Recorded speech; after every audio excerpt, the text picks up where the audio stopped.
Kagaya po ng pinost ko kanina, yung po bang nasusunog na gusali, para mapatay mo yun, sasabuyan mo ba ng gasolina? O bobombahin mo ng tubig na malamig, Mr. President? Ito lamang po ang pinakapunto rito.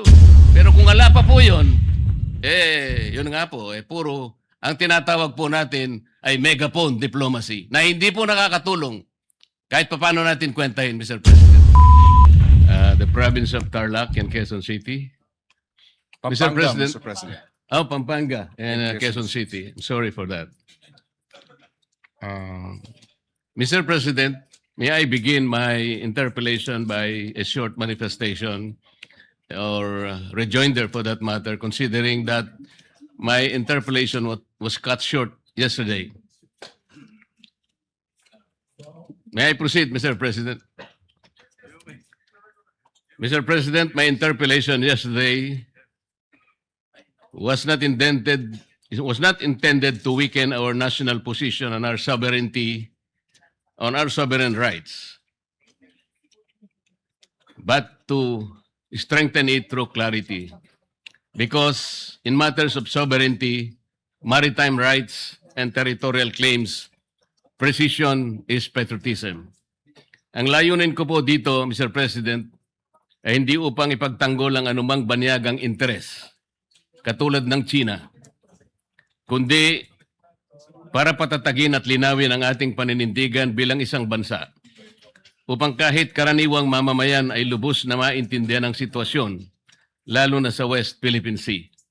Dahil ang pagtatanggol sa bayan ay nagsisimula sa pag-unawa at katotohanan.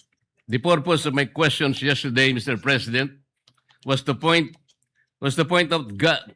out gaps in our understanding and knowledge of the West Philippine Sea, in that there are key aspects that the arbitral award did not resolve, and that our laws from PD 1596 to RA 9522 and RA 1264 did not address.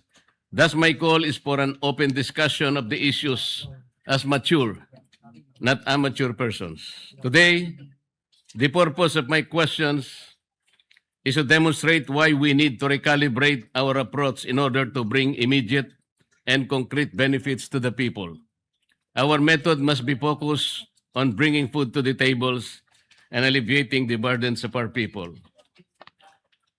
In his response yesterday, Mr. President, the good senator said the coastline of Kalayaan Island Group has its own baselines and generated an exclusive economic zone. Mr. President, this response violates the arbitral award, which declared in paragraph 626, the tribunal having concluded that none of the high tide features in the Spratly Islands is capable of sustaining human habitation or an economic life in their own, that such features shall have no exclusive economic zone or continental shelf. Kaya po walang feature sa Kalayaan Island Group, Mr. President, that will be able to generate an exclusive economic zone of its own. Again, in his response yesterday, Mr. President, Senator Pangilinan said there is no need to define the metes and bounds of the West Philippine Sea because this was already settled by the arbitral award. He also said that the arbitral award already determined what the West Philippine Sea is. He also said that the coordinates of the West Philippine Sea can be found in Administrative Order number 29 and Republic Act number 12064. This is not right, Mr. President. The arbitral award ruled on the exclusive economic zone, not the West Philippine Sea. These are two different matters, Mr. President. There are features of the Kalayaan Island Group, such as the Pagasa Island and Parola Island, that are outside this exclusive economic zone. The distance of these features are fixed, Mr. President. The arbitral award did not move their location inside the Philippines. Ang alam ko po, ang Panginoon Diyos lang ang makakagawa noon, Mr. President. In saying also, Mr. President, that we should just implement the arbitral award without asking questions will mean that Senator Pangilinan will be content with just the EEZ.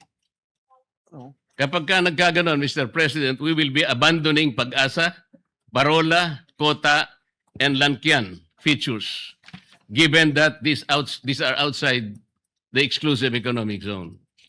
Instead of turning back on these features, Mr. President, I call that we study how to include them in the West Philippine Sea without violating UNCLOS.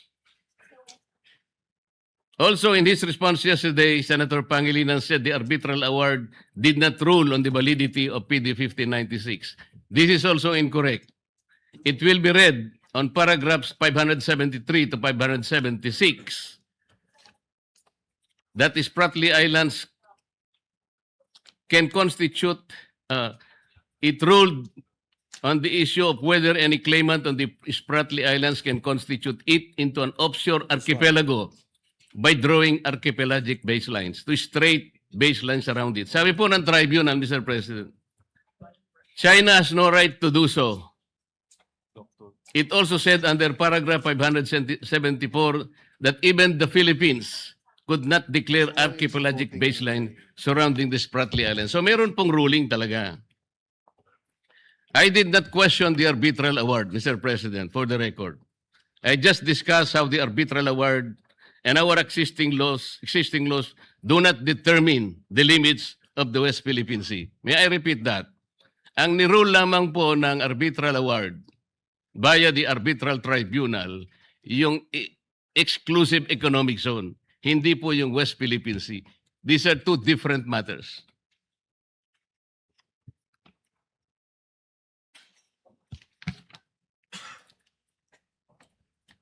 In his response yesterday, Mr. President, Senator Pangilinan quoted the figure 500,000 square kilometers from Justice Carpio's book. Yet in Justice Carpio's decision in the Supreme Court in the case of Magallona versus Ermita, Mr. President, he quoted the government figure that the total area of Philippine EEZ is at 500,000 square kilometers, but only 382,669 square kilometers.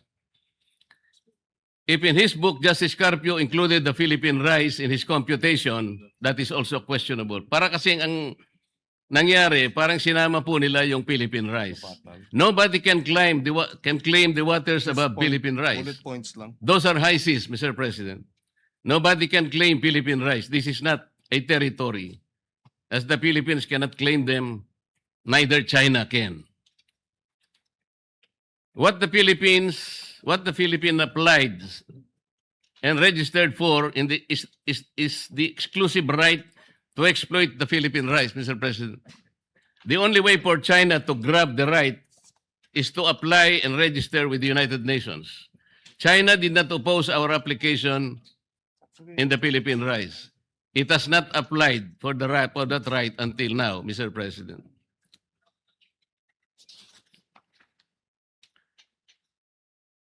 For her part, Senator Ontiveros, Mr. President, yesterday referred to the map of South China Sea in S-23 as Chinese map. She also said that the numbers 6.1 and 6.2 are not coordinates. She then said that maps adopted by the International Hydrographic Organization are not legal but technical only. First, Mr. President, S-23 is not a Chinese publication. It is a publication of the International Hydrographic Organization, or IHO. IHO is an intergovernmental organization of which the Philippines is a part. Second, as the note written beside the map says, the numbers 6.1 and 6.2, etc., refer to the chapter or sections where the coordinates of the bodies of waters can be found in S-23. Hence, the coordinates of South China Sea are listed in chapter 6.1. On the map, Mr. President, the coordinates are the points that are connected by red lines. Finally, S-23 is not meant to be a legal title. Tama naman po yun. They are just maps. Under international law on territorial disputes, maps have no evidentiary value. However, S-23 was used by the Philippines in the South China Sea arbitration.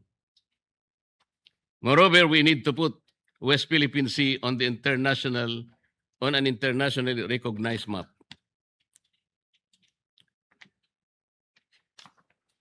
Let me begin now, Mr. President, by showing two maps. Pwedeng pakilagay yung first map.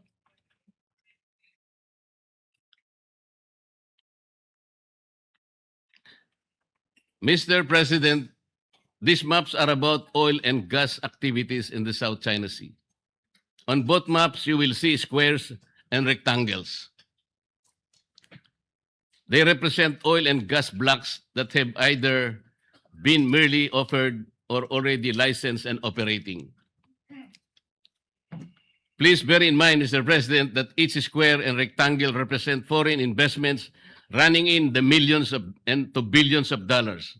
Moreover, basins with oil and gas are found on the coastal and central areas. Finally, China and Vietnam have exchanged gunfire, suffered casualties, blasted each other with water cannons, cut cables, rammed vehicles, and so on and so forth. China and Malaysia had a naval standoff. Hence, the territorial and maritime disputes between them are just as explosive. Map 1, Mr. President, was published by New York Times in 2013. It cited as source, the U.S. Office of Hydrographer. In Map 1, Mr. President, you will see gray squares and rectangles along the shallow coast of the South China Sea. Notice that adjacent to the Philippine coast are around 5 to 6 blocks. On the side of Malaysia, there are 12 to 15. Vietnam, 30 to 35. And China, approximately that number also, 30 to 35. Then we go to Map 2.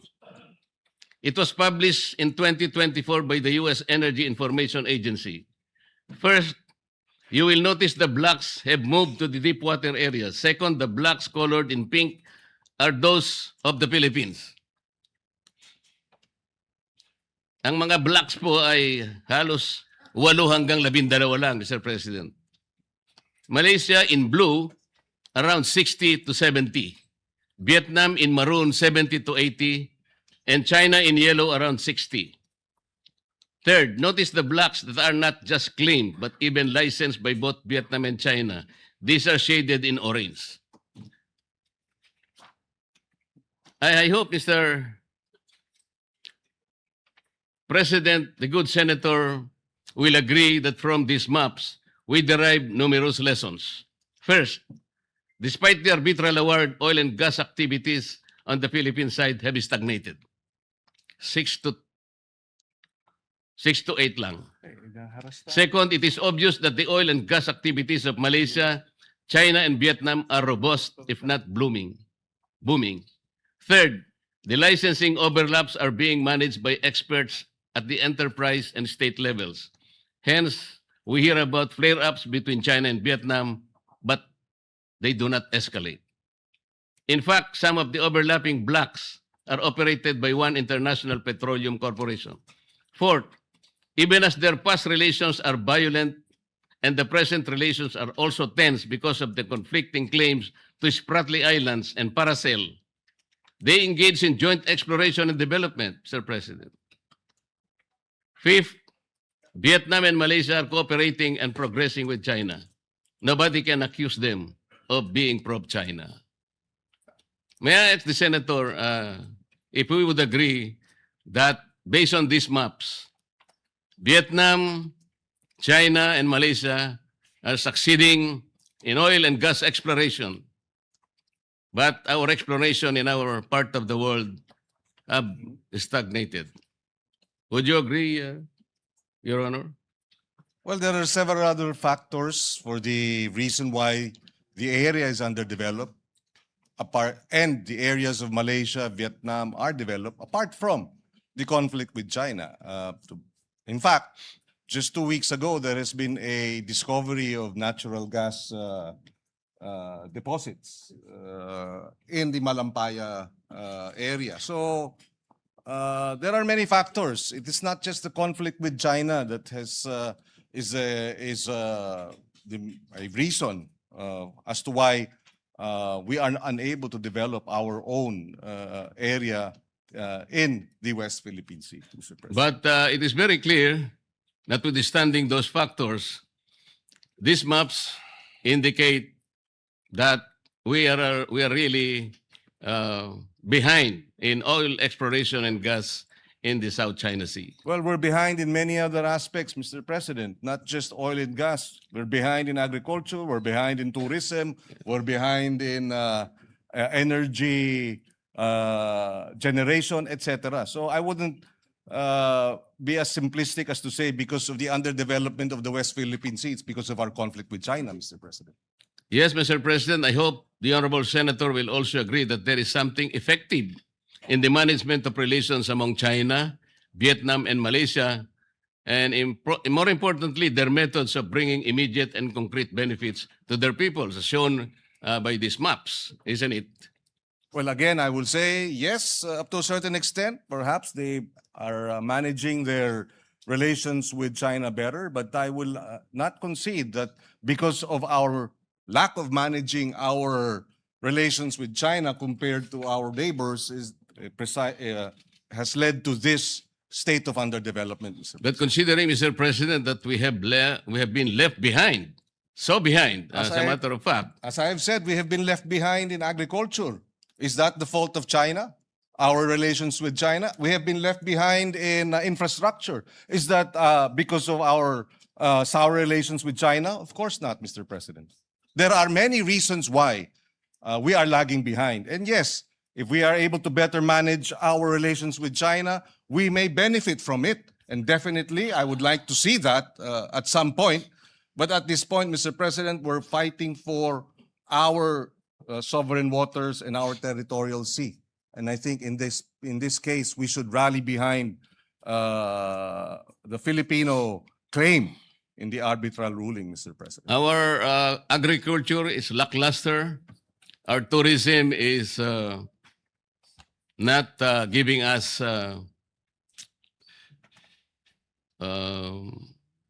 good statistics. Manufacturing is down.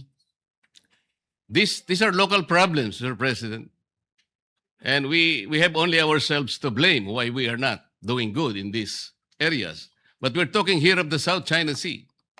We're comparing how, despite the tensions, the hostilities between countries like Vietnam and Malaysia, but they are able to manage their relationships.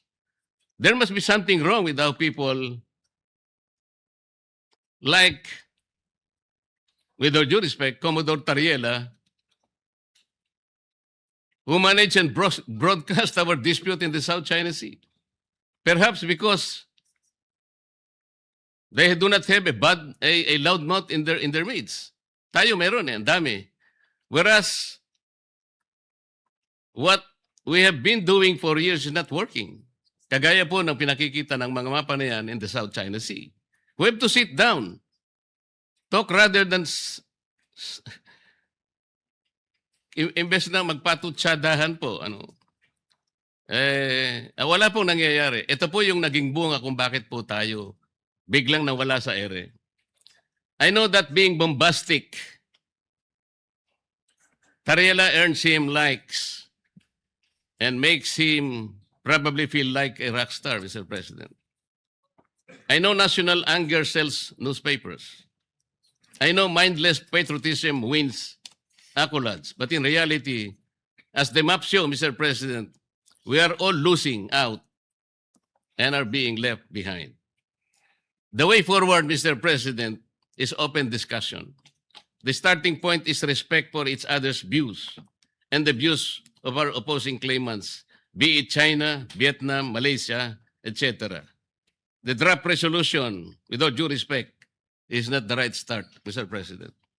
Mr. President, if I may just point out, the matter of Commodore Tariela, whether we agree to his statements or not, is one issue. Another issue, Mr. President, is that the Department of National Defense and the Armed Forces of the Philippines have rallied behind Commodore Tariela and condemned the behavior and the actuations of China's embassy officials. If I may quote, the Department of National Defense and the Armed Forces of the Philippines strongly condemn such an affront to any of its members and reiterates that it shall not be cowed by any official of PROC, whether in their homeland or as guests here. And we shall continue to speak against their lies and malign actions when such are committed. That is our Department of National Defense. That is our armed forces of the Philippines, Mr. President. The very least that we should do as a Senate is rally behind our Department of National Defense and our men in uniform who risk their very lives to defend the West Philippine Sea, Mr. President. So the actuations of Commodore Tariela may not be, may find discomfort with some of our colleagues, and we will respect that. But our defense establishment and our armed forces have spoken. And I believe senators must rally behind and defend and support our defense establishment in view of the aggression and the of China in our sovereign waters and our exclusive economic zone, as well as our continental shelf, Mr. President. I will go to that point, Mr. President. But we can also draw lessons from the experiences in the Philippine Sea. In 2008, Malaysia and Indonesia had a naval standoff when Indonesia found oil and gas in Ambalat Field and Ambalat East, and Malaysia offered the same areas as Block, ND6 and ND7. To de-escalate, they agreed to a moratorium in 2009. Last year, their national petroleum corporations agreed on a joint exploration and development. We ourselves are experiencing in cooperation in the Philippine Sea. Let me show another map. This is the last map, Mr. President.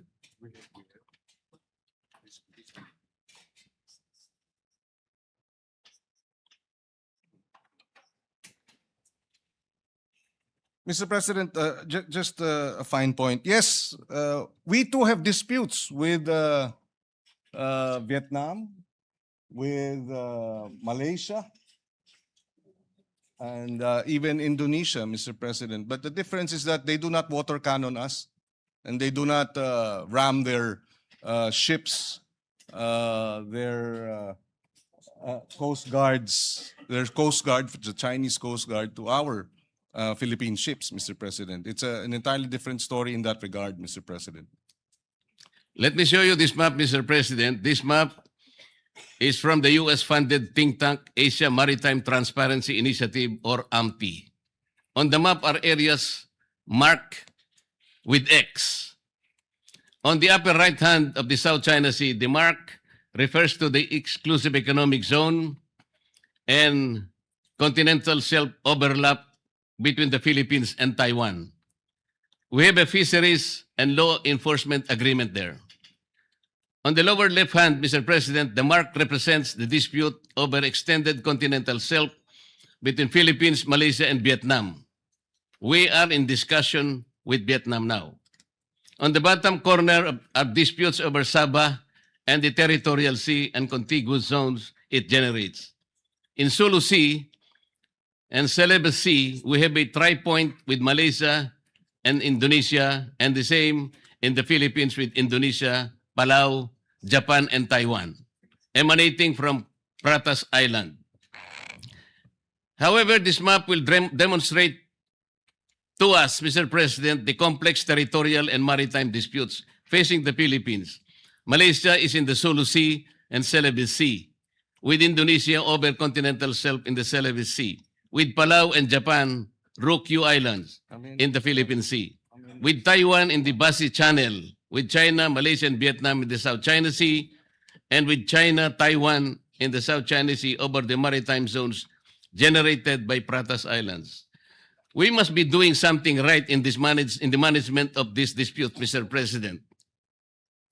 Yes, we are. And Yun nga po. Kaya and- po and pinipilit kong ipaliwanag na bakit dito sa mga areang ito ay nagagawa po nating i-manage ang hindi natin pagkakaunawaan. Ang sabi po nyo kanina, because they are not water cannoning us. they are also not They are not aggressive. They are not coercive, and therefore there will be no escalation. The aggression of China is primarily the reason why tensions in the disputed areas have risen over time. We have in fact filed 245 protests against China's incursion and illegal activities in our exclusive economic zone since 2022, Mr. President. We also exercise diplomacy. We recognize, and that's precisely why we brought the matter to the tribunal. We recognize that China is a power, economic power, and an emerging military power. And what do small nations like us have? We have the rule of law, international law, and that's why we brought this matter to the International Arbitral Tribunal, Mr. President. We are not the problem here, Mr. President. It is China, the aggression of China that is the problem here. Mr. President, si Commodore Tariela po ba ginawan ng caricatures or effigy yung mga heads of state ng Vietnam, ng Malaysia, at iba pang karatig bansa? Hindi kailangan, Mr. President, dahil wala naman silang pag-water cannon sa atin. Hindi naman po nila sinasagasaan ng ating mga mangingisda o inaaresto. Hindi na naman nila, yun na nga, binabangga, wino-water cannon. Yung may aksidente pa na kung saan yung Chinese vessel ay iniwanan ang 22 mga mangingisda natin. At sino ang sumalba sa kanila? Vietnam ang sumalba sa kanila. So bakit tayo makikipagpalitan ng maanghang na salita sa mga meron tayong sabihin na nating maritime disputes na hindi naman tayo inaapi at binabalahura at binabastos, Mr. President. Mr. President, hindi lang po si Commodore Tariela, for the record, pati ang ating Senate President, matapos nung binanggit yung persona ng grata, nagsalita ng baluktot, Mr. President. So sana maintindihan natin, hindi lang ito usupin ni Commodore Tariela, hindi lang ito usupin ng mga senador o kaya mga kongresistang binabastos nila. Usupin ito ng Pilipinas na ipaglalaban natin ang atin at dapat magkaisa tayo, Mr. President. Pare-pareho po tayo sa posisyon na yon, Mr. President. Ang sinasabi ko lang, kailangan bang magkapatutsadahan ng walang katapusan? Ang pag-init po ng sitwasyon ay hindi po nakakabuti sa ating dalawang bansa. Walang katapusan na patutsadahan. Paano po natin kakalmahin? O halimbawa, paano natin papatay ng sunog sa isang bagay na susunog? Yun po ba'y bubuhusan natin ng gasolina? O kailangan natin sabuyan ng malamig na tubig? Mr. President, ang sinasabi ko lamang po, bakit po kinakailangan kasing gumawa pa ng mga caricature at sasabihin na ang presidente ng China ay bully? Siguro po, Mr. President, ang may mumungkahi natin, hindi po tayo kasi magpa-profit from these experiences. Ang DFA, ang BIFAR, ang DNR, sila pong nagmamanage ng ating mga disputed seas. Pero nagkakaroon po tayo ng progreso. Hindi po sila nagano ng mga caricatures o megaphone diplomacy. They did it diplomatically, diligently, and without fanfare, Mr. President, working with their counterparts in settling our differences with our nations. Ang sabi po kasi ninyo, Mr. President, Your Honor, na wala pong anumang ginawa ang ating mga maliban sa China, ang Vietnam o kaya yung ibang bansa ay walang nagawa. Nakalimutan po ba ninyo, Mr. President, in the context of our maritime disputes, we have shot and killed 2 Vietnamese fishermen in 2017 and 1 Taiwanese fisherman in 2013. Did Vietnam and Taiwan accuse us of sowing fear and interfering in our capacity to defend our claims? Gusto ko lang pong ipasariwa sa inyo yung ganon. Talaga pong nagkakaroon ng ganon eh. Ngunit sila, hindi naman tayo ginawan ng masama kahit na nakapatay tayo ng ilan sa kanilang mga tao. Ang pinag-uusapan po natin, anong patutunguhan natin kung patutsadahang walang katapusan? Mr. President, if I may, the incidents mentioned by the good senator from Tarlac are isolated incidents from Vietnam and Taiwan. These are isolated incidents. This is not in the same realm as China's 24/7 acts, 365 days a year, 24 hours a day, 7 days a week, incursion and threatening. And Mr. President, Taiwan or Vietnam did not threaten us publicly.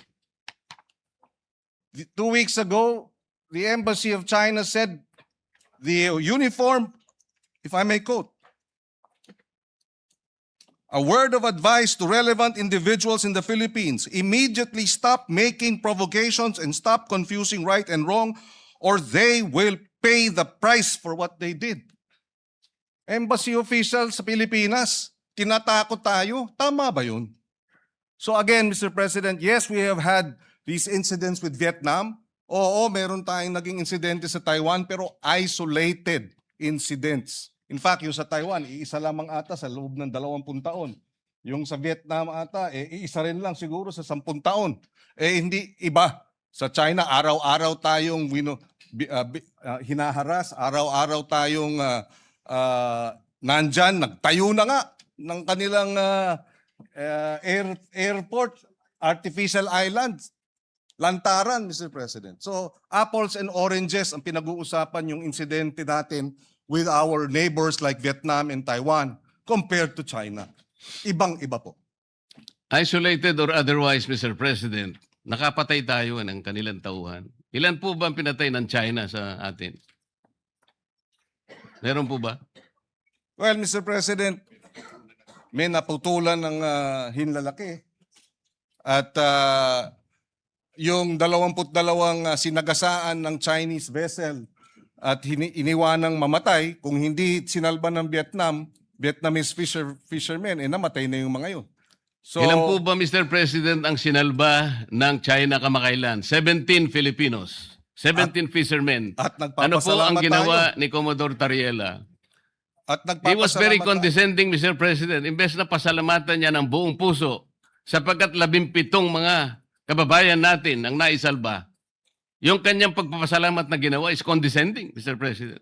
Uulitin ko. Let me suppose that the embassy that is challenging your position, Mr. President, is questioning your knowledge. What if the Vietnamese or Malaysian, what if China tells the Philippine embassy in Beijing not to post or publish views that contradict the international law opinions of Chinese officials? Would that be acceptable to the Philippines? I'm sorry, Mr. President. I beg your indulgence. You are saying that if Vietnam publishes, sorry, I missed the, No, what if China tells the Philippine embassy in Beijing not to post or publish views that contradict the international law opinions of Chinese officials? Would that be acceptable to the Philippines? Halimbawa lang, sinabihan yung ating embahada doon. Huwag kayong magpapublish Yes, ng mga well, views. Well, Mr. President, that's their country. They will do what they will do. They will, in fact, there is no freedom of the press in China, Mr. President. So, if the government does that, then we will have to respect their position because we are merely guests in China, just as they are merely guests in the Philippines, Mr. President. I would disagree, Mr. President. That will be unacceptable to me. Another question. The Philippine Embassy in Beijing assists the Philippine Coast Guard and DND in monitoring Chinese vessels in the West Philippine Sea. Have you heard China complain that this essential work of the Philippine Embassy interferes with Chinese internal affairs? Mr. President, whether they complain or not, they're already in our exclusive economic zone. I'm sorry, but I'm trying to understand the position of the good gentleman in his defense of China and their position. I am not defending China, Mr. President. I said, sinabi ko na kanina, ang ating discussion ngayon is not in defense of any other countries. We are defending Philippine interest. Ang pangyayari lang, kailangan nating linawin, ano ba talagang pinagtatanggol natin? Kung hindi po tayo nakatitiyak kung anong area ang pinagtatanggol natin, hindi po malinaw, pati paggasta natin ng budget, kung alin ang dedepensahan natin. Yun lang ang punto rito eh. At pinaliliwanag ko kanina pa sa magitan ng mga mapa, hindi po nagkakaroon ng positibong resulta sa ating bansa, yung pagbabangayan. Nakita na po natin the South China Sea is rich in mineral deposits, in oil and gas. Nauhuli na po tayo dahil patutsadahan ng patutsadahan. Bakit nagawa po ng ibang bansa? Bakit hindi po natin magawa? Dahil nga po sa walang katapusang patutsada. Tingnan po natin ang West Philippine Sea, Mr. President. Ang sabi po natin, wala pa po kasi sa mapa. Bakit po wala sa mapa, Mr. President? Kasi po hindi ginagawa ng ating mga ahensya ang dapat gawin. Ang sabi po kasi sa Administrative Order number 29, which was issued on September 5, 2012, more than a decade ago. Sabi po sa Section 3 ng Administrative Order 29, the National Mapping and Resource Information Authority, NAMRIA, shall produce and publish charts and maps of the Philippines reflecting the West Philippine Sea in accordance with this order. And finally, on November 8, 2024, the National Mapping and Resource Information NAMRIA committed to release a new Philippine map that includes the West Philippine Sea. But up to now, regrettably, Mr. President, this remains unfulfilled. Bakit hanggang ngayon ay wala pa ring mapa? What specific obstacles have prevented the production and publication of this map for over 10 years? Does NAMRIA dispute that Section 3 uses the word shall indicating mandatory and not a discretionary duty? Mr. President, kung wala po tayong mapa na maibibigay sa IHO at madideposit sa United Nations, hindi po kailanman uusad ang ating itinataguyod na sana mailagay sa mapa ng mundo ang West Philippine Sea. Mr. Bakit President, hindi po natin, Mr. President, paano po natin may pagtatanggol ang teritoryo kung wala tayong malinaw na mapa, Mr. President? Mr. President, nabanggit na natin ito kahapon. Bumabalik tayo ulit doon sa usapin na ito. Pero babanggitin ko ulit, Mr. President. Paliwanag, Mr. President, na under Republic Act 9522, yung baseline law, Republic Act 12064, Philippine Maritime Zone Act, at yung AO 29, maliwanag na in-identify ang West Philippine Sea. Diyan nakasaad yung extent ng West Philippine Sea. It has been sufficiently and defined by these three government instruments and laws, Mr. President. So, hindi ko maintindihan bakit dahil walang meets and bounds, etc. ay ibig sabihin wala tayong maaring mahina ang ating claim. I beg to disagree, Mr. President. In fact, under our laws, meets and bounds refer to the baseline of 200 nautical miles. From baseline, 200 nautical miles ang ating exclusive economic zone. Merong 12 miles territorial sea, 24 miles contiguous zone, and so forth.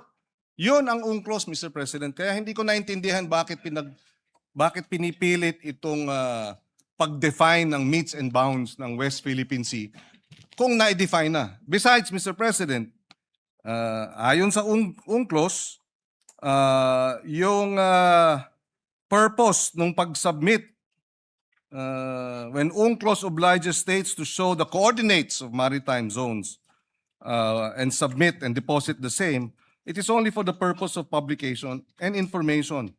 And it is made a condition, it is not made a condition sine qua non for entitlement. This is, Mr. President, UNCLOS Article 16, 75, and 84. So, hindi ibig sabihin dahil hindi natin nasasamite sa UNCLOS, gaya ng nabanggit ng ating butihing senador, na wala na tayong kapangyarihan o lakas o basehan para ipaglaban yung West Philippine Sea, Mr. President. It is only for purposes of publication and information. Mr. President, ang laki po talaga ng hindi natin pagkakaunawaan sa bahaging ito. I am not questioning What is this? the extent of the exclusive economic zone. This is 200 nautical miles from the baseline. That is also the extent of our continental shelf. Contiguous zone is 24 miles, nautical miles. Territorial sea is 12 miles from that basic line. Hindi po yun ang pinag-uusapan natin, Mr. President. Sinabi lang kasi ng AO 29 and Presidential Decree 1596, dinefine niya lang yung West Philippine Sea. Ang kulang, sabi po ng steps na dapat gawin, sinabihan nga ng executive order ang NAMRIA . Gumawa ka na ng mapa, kasi po yung mapa, yan po yung magbibigay ng coordinates. Isasubmit po yan. Ito, basahin ko na po. Section 4 of Administrative Order 29, Series of 2012, requires relevant government agencies such as the DFA, kasama na po yung DFA, not only to deposit with the United Nations Secretary General the country's official map reflecting the West Philippine Sea, but also notify international bodies such as the International Hydrographic Organization of the same. Ayun po, Section 20, Section 4. Kung hindi po tayo magsasubmit ng mapa, saan po kukunin ang coordinates? Yun lamang po ang paraan para po yung ating pinapangarap, pinapanaginip na West Philippine Sea, mailagay naman po sa mapa. Yun po ang pinakamaganda. At pagkatapos nating mailagay sa mapa, ay lalakas po lahat ang ating paninindigan dahil nakalagay na po sa mapa . Kahapon po pinakita ko yung South China Sea. Hindi po ibig sabihin na yung South China Sea, sa China po yun. Hindi po. Pangalan lang yun . Yung 6.1, yun ang chapter po doon sa S-23 para basahin po ninyo at makita ang coordinates. Wala po tayong pinagtatalunan tungkol dito. Hindi ko po kailanman dinidepensa ng China. Gusto kong palakasin ang ating paninindigan dito. Bakit hindi po tayo magkaintindihan? Napakasimple lang nun. Hindi tayo Wala pong coordinates talaga. Hindi po ang mapa lang po ang magbibigay ng coordinates. Malamang marahil hindi tayo nagkakaintindihan dahil gaya ng nabanggit ko kahapon, kahit na magdebate tayo hanggang, sabi ko nga, Kingdom Come, tungkol dito sa meets and bounds na ito, hindi magbabago yung arbitral ruling na sinasabing mali ang China, hindi dapat nagtatayo ng mga illegal structures ang China sa ating exclusive economic zone. So bakit tayo bumabalik dito sa debate ng meets and bounds? Para sa ano? Para pahinain natin yung naging award natin sa International Tribunal? Para questionin natin na yung award natin ay kulang? Para bigyang duda na tayo nga ba'y nanalo? Hindi naman po siguro. Panalo tayo, binigay sa atin yan at hindi tayo mananalo kung hindi maliwanag ang ating mga karapatan at ang ating exclusive economic zone kahit na hindi pa nade-determine ang meets and bounds. Dahil yon ang sinasabi ng UNCLOS. UNCLOS ang basehan ng ating pagkapanalo. Walang pinag-uusapang meets and bounds sa usapin po nung determination ng ating exclusive economic zone, Mr. President. Sana po, kung maintindihan ng ating butihing senador yun, hindi tayo magkakaroon ng ganitong hindi pagkakaunawaan. Binanggit po ninyo kahapon yung Administrative Order 29 at saka yung Republic Act 12064. Ang sabi po ninyo, doon makikita yung mga coordinates. Basahin po ninyo kung merong coordinates Hindi po doon. natin Wala po. sinabing doon po makikita ang coordinates. Ang sinabi po natin ay nakadefine doon ang ating ang West Philippine Sea. Dinefine nga po, Mr. President, na pinag-uusapan, paano maitatala nga po sa mapa? Ayaw po nating itala sa mapa, Mr. President. Yun lang po ang punto . Binabanggit kasi natin at sa batas natin, ni-require po ang NAMRIA at ni-require din ng DFA na mag-submit ng mapa hanggang ngayon. 12 years na po ang nakararaan. Ba't hindi po natin maitala? Point of information, Napaka-importante Mr. po President. na magkaroon. Just for the information of our of the good senator, 2024 meron na pong mapa ang NAMRIA. So hindi totoong wala pang Ang sinasabi ko po, Mr. President, hindi po sinasubmit sa mga kinauukulang dapat hindi po ang ipag-submit. sinabi po ninyo wala pang mapa. Iba po yung hindi sinasubmit. Kahit na may mapa po, kung hindi nyo sinasubmit, hindi rin po tayo magtatagumpay Pero sa correction ating lang po. paninindigan na maitala natin po sa pandaigdigan talaan ng mga dagat ang West Philippine. Hindi po ba importante sa inyo na maitala natin ang West Philippine Sea? Mr. Point of information, Mr. With the President. indulgence of Senator Pangilinan, Senator Risa Ontiveros, you're recognized. Salamat po, Mr. President. Tama po si Senator Pangilinan. Ang totoo po, dun sa mapang itinatanong ng mabuting Ginoo, NAMRIA has prepared the maps anchored on the newly signed Philippine Maritime Zones Act and Philippine Archipelagic Sea Lanes Act and complying with UNCLOS and is awaiting the final implementing rules and regulations for publication. So nandun na po, Mr. President, ang mapa.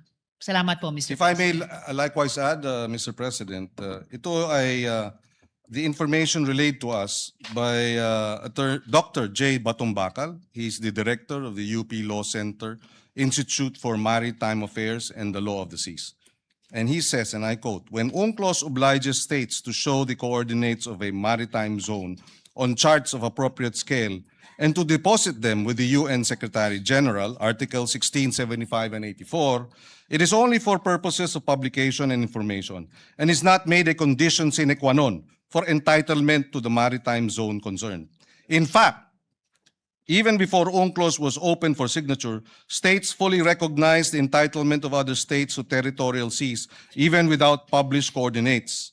Deposits of charts containing the coordinates of the UN does not create any legal effect and does not imply approval by the UN. The UN is not a register of deeds for maritime zones of states. The absence of legal effect of deposit is clearly provided for even in the UN website. So yung ang inaalala ng ating ginoong Senador Marcoleta ay hindi nakakadagdag ng legal entitlement ang pagdeposito sa UN Secretary General under Articles 16, 75, and 84 of the UNCLOS. So, ibig sabihin, Mr. President, yung Section 3 at saka Section 4 ng Administrative Order number 29, ibabaliwalain na natin. Inuutusan po kasi ang NAMRIA at saka ang DFA na gumawa ng mapa at i-deposit nga sa United Nations and notify accordingly relevant international organizations such as the International Hydrographic Organization and the United Nations Conference on the Standardization of Geographical Names. Hindi po importante sa atin yung Administrative Order number 29. Yung Administrative Order number 29, Mr. President, ay 2012. Yung Republic Act 12064, yung Philippine Maritime Zones Act, ay 2024. So superseded na yung binabanggit na provision ng RA 12064. Mr. President, hindi po ganun. Wala pong nasusupersede dito. Yung 12064, nire-enforce nga po eh. Pati yung Presidential Decree 1596. Basahin po ninyo lahat para magkaintindihan tayo ng lubusan. Ang pinag-uusapan po kasi natin, while our laws define the extent of our West Philippine Sea, tayo naman po itinatagubilin na gumawa ng paraan para sa ganun, may sama pa yon para po yung mga coordinates na yon ay maisumite sa United Nations Secretary General at sa mga kinauukulang mga ehensya internasyonal. Yun po kasi ang sinabi ng mga batas natin. Sapagkat, alinman sa batas natin, walang sinasaad na coordinates. Ang coordinates po, ang gagawa po niya NAMRIA. At yan po ay base sa mapa na kanilang gagawin. Yun lamang po ang punto, Mr. President. Wala yatang masyadong dapat na pagdebatihan sa puntong yun. Sapagkat ako, kayo, Mr. President, and the good Senator, gusto rin natin talagang ipaglaban ang tsaga ng atin. Mas maganda kasing ilaban ito kung malinaw na nasa mapa tayo ng pandaigdigang talaan ng mga dagat. That is the whole point, Mr. President. We note, Mr. President, the concern, and I agree with him in that regard, that it would be better for us if we do have those coordinates, but it does not in any way diminish what we are entitled to under the arbitral ruling, Mr. President. So, Whether mga konting tanong na lang, Mr. President. With your indulgence. Yes, please. I'm more than willing to the gentleman from Tarlac and Pampanga, Mr. President. In your sponsorship, Mr. President, you said that the proposed resolution is in defense of our officials when they speak on behalf of our nation. That is correct. Yes, Mr. President. Is the Honorable Senator aware that the Philippine government has a minimum 5 officials who speak on matters relating to the West Philippine Sea?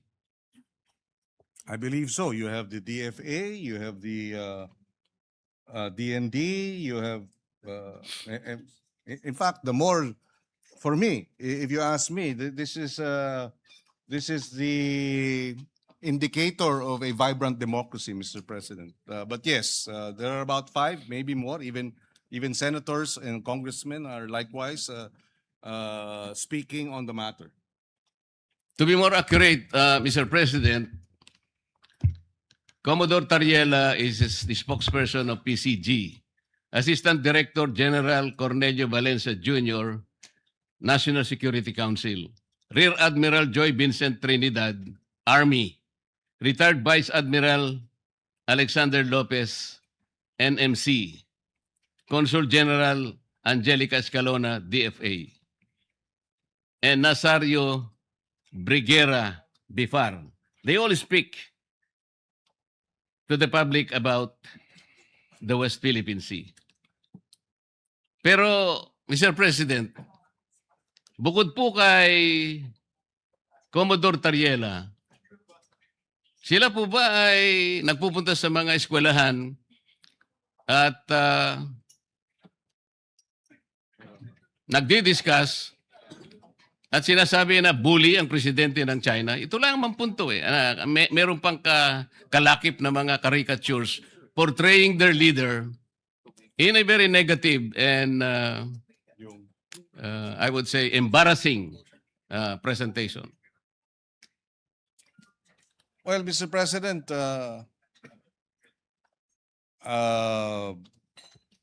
I would defer to our men in uniform. Isn't that part of the Philippines' right to expression? That too, Mr. President. Yes. First, I would Freedom of expression, we have that. They do not have that in China. That's the problem. and he is answerable to his superior officer, and the DND and the armed forces have already issued a public statement in support of their men in uniform when they speak on the issue, because precisely the bullying. In fact, the DND described the acts of China as bullying, Mr. President. So babalikan ko po. Bakit si Commodore Tariela lang ang ating pinupuntiri rito when the Department of National Defense... Kasi siya lamang po, Mr. President, ang gumawa ng caricature. Tinatanong ko nga po, yung po bang iba, yung 4 na binanggit ko kanina, na may karapatang magsalita para sa ating bansa, gumamit ba sila ng ganong pamamaraan? Yun lang po yung tanong. Pero siguro po, isasagot nyo, hindi. So, ano po naman, bakit naman... Mr. President, pati ang embassy ng China naglalabas ng caricature din ng ating mga opisyal. Ang China News. Ayan, si China News, Mr. President, talagang ganun po yun iba po yung lampun, iba po yung ayan po. caricature na nilitaw po ng mga editorials. Kagaya po sa ating bansa, kung ano-anong caricature, kung ano-ano, para lamang i-dramatize po yung kanilang gustong puntahan. Pero ang pinag-uusapan dito, si Commodore Tariela lang ang gumamit ng caricatures bilang spokesperson ng Philippine Coast Guard. Mr. President, alam naman natin yung China News hawak ng Communist Party of China. Sino po bang may hawak ng ating mga news sa Pilipinas? Wala namang lalabas na hindi aprobado o mayroong merong go signal ng Communist Party of China. Iba ang sitwasyon sa kanila, hindi tayo'y demokrasya. At ang punto natin, Mr. President, totoo, wala dun sa 5, pero ang ahensya mismo, ang DND na mismo at ang Armed Forces of the Philippines ang nagsabing they are they support the statements of their men in uniform. In fact, uulitin ko kasi nabanggit ko na kanina. Ulitin natin, no? Sabi nila, it was reported that the spokesperson of the Chinese Ministry of Foreign Affairs made a statement containing the following, quote unquote, certain Philippine Uniformed Service members driven by personal political motives. Doon pa lamang, Mr. President, lahat tayo rito, parliamentarians tayo, alam natin, it is unparliamentary to question motives, Mr. President, when official action is being undertaken or official decisions are made or proposals in parliamentary proceedings. So, sumagot ang Department of National Defense. Ay, ulitin ko, the DND and the AFP strongly condemn such an affront to any of its members. So kung pupuntiryan natin si Commodore Tariela, dinedepensahan na nga. They consider it an affront. The DND and the AFP have considered the statement of China as an affront to any of its members. Tapos tayo sasabihin natin, teka muna, hindi dapat. Mr. President, we should, again, I will reiterate, when the DND and the AFP speak as regards national security concerns, we should rally behind them. We should provide them the necessary support because they're the ones who face the Chinese aggression 24/7, 365 days, Mr. President. And they deserve our support rather than our castigation and our condemnation. We should Mr. condemn President. China, not our men in uniform, Mr. President. Mr. President, kung totoo man na talagang sinusuportahan ng armed forces yung... Totoo ho, statement po nila eh. kaya nga Binasa. po, payagan nyo kung Opo. i-continue ang Thank aking pagtatanong. Yung pong lahat ng cabinet members po, cabinet secretaries, they're alter ego of the president. Kung halimbawa po nagsalita na ang presidente, magsasalita po ba sila inconsistent with the statement of the president? I'm asking this question, Mr. President, because on January 29, a few days ago, 2026, the Philippine News Agency released this particular statement from the President of the Philippines. By whom? PBBM supports a firm with diplomacy approach in dealing with the rising war of words between Philippines and the Chinese officials over the West Philippine Sea. Pag pinag-uusapan po natin diplomacy, tama po ba yung ginagawa ni... Ako po, sinasabi ko lang, nagsalita na po ang Pangulo eh. Firm with diplomacy. Alam po kasi ng Pangulo natin, Mr. President, walang kapupuntahan yung patut sa dahan. Meron po akong record ng mga patut sa dahan, Mr. President, from January 1 hanggang kahapon. Ito po, January 1, nanggaling po sa ating iginagalang na senador. January 9, galing po ay Commodore Tariela. January 10, Tariela na naman. January 12, Philippine National Maritime Council. January 13, Representative De Lima. January 15, Commodore Tariela. January 14 and 15, Commodore Tariela. January 16, Tariela pa rin. January 16, Representative Shell Jokno of the House of Representatives.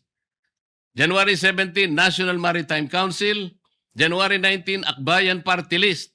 January 20, Senator Ontiveros posting on her FB. January 22, Tariela na naman. January 23, again, Senator Ontiveros and Strat-Based Institute. January 23 again, nasama po kayo, Senator Kiko, January 24, Tariela na naman. Napakarami po. 3 yung kay Tariela on January 24, January 25, Senator Erwin Tulfo, January 26, si Tariela na naman po. January 27, si Tariela na naman po. Sa tuwing ganito ang ginagawa natin, sagot ng sagot po ang Chinese Embassy. So wala na pong katapusan na pag-iringan at pasaringan na po ito, Mr. President. Ito po bang tagal ng pagpapatutsadahan na to, Mr. President? Nakakahuli po ba tayo kahit na ilang kilong galunggong lang sa West Philippine Sea? Bumababa po ba ang presyo ng bilihin ng dahil sa patutsadahan na ito? Ito po ba'y makakatulong sa atin? Kagaya po ng pinost ko kanina, yung po bang nasusunog na gusali? Para mapatay mo yun, sasabuyan mo ba ng gasolina? O bobombahin mo ng tubig na malamig, Mr. President? Ito lamang po ang pinakapunto rito eh. Mr. President, wala po akong ginagawa para depensahan ang China. Ang ginagawa ko po para magkaisa tayo, hanapin natin ang talagang paraan, paano natin lalong palakasin ang paninindigan na ito. At magsimula tayo. Sana po, maitala natin sa lalong madaling panahon yung mapa ng West Philippine Sea. At magkaisa tayo ngayon. Ipilit natin yun. Pero kung wala pa po yun, yun nga po, puro ang tinatawag po natin ay megaphone diplomacy na hindi po nakakatulong kahit paano natin kwentahin, Mr. President. Maraming salamat po, Mr. President, at maraming salamat sa inyong panahon, good Senator.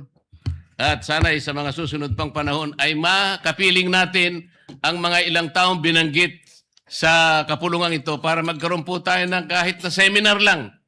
Lalo po nating mapag-aralan kung saan tayo nang gagaling sa lahat ng panig, Mr. President. Thank you.